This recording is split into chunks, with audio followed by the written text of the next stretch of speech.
तो वहीं पुतिन ने यूक्रेनी और यूरोपीय नेताओं से अपील की है कि बातचीत में कोई बाधा खड़ी ना की जाए। साजिश बातचीत को प्रभावित कर सकती है, ये पुतिन की तरफ से कहा गया।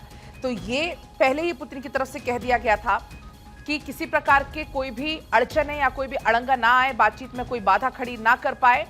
पुतिन ने यह कहा कि साजिश बातचीत को प्रभावित कर सकती है। तो पुतिन की तरफ से यह कहा गया। हालांकि जो बातचीत हुई वो एक तरीके से बेनतीजा रही, क्योंकि रूस और यूक्रेन के बीच में जो युद्ध चल रहा है उस पर कोई ऐसी खास अभी बातचीत नहीं हुई है। हालांकि ट्रंप इसको सकारात्मक बता रहे हैं। इस बैठक को 3 घंटे का मंथन यहां पर हुआ, लेकिन 3 घंटे के मंथन के बाद भी युद्ध विराम पर कोई सहमति नहीं बनी। अब लेकिन मॉस्को में जब अगली बैठक होगी, अब इस पर निगाहें हैं कि अब जो मॉस्को में बैठक होगी उसमें क्या होगा, क्योंकि आपने देखा कि ट्रंप किसी भी 2 देश के बीच में युद्ध छिड़ता है तो जरूर वो शांति की पहल करने की कोशिश करते हैं। भारत पाकिस्तान के बीच में भी कई बार उन्होंने श्रेय लेने की कोशिश की, लेकिन साफ तौर पर बड़े मंचों से पीएम मोदी खुद ये बार बार कहते रहे, चाहे पीएम मोदी चाहे विदेश मंत्री हो, रक्षा मंत्री हो, कि इन 2 देशों के बीच में किसी तीसरे का कोई भी दखलंदाजी नहीं थी।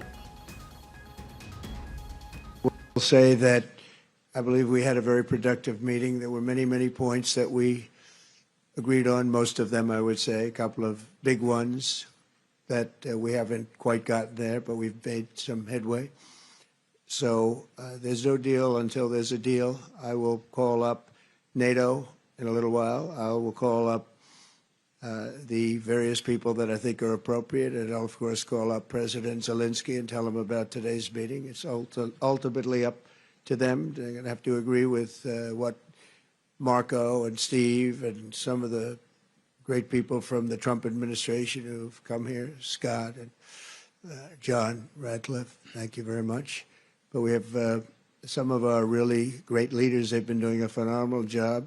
We also have some tremendous Russian business representatives here, and I think, you know, everybody wants to deal with us. We've become the hottest country anywhere in the world in a very short period of time, and we look forward to that. We look forward to dealing. We're going to try and get this over with. We really made some great progress today. I've always had a fantastic relationship with President Putin, with Vladimir.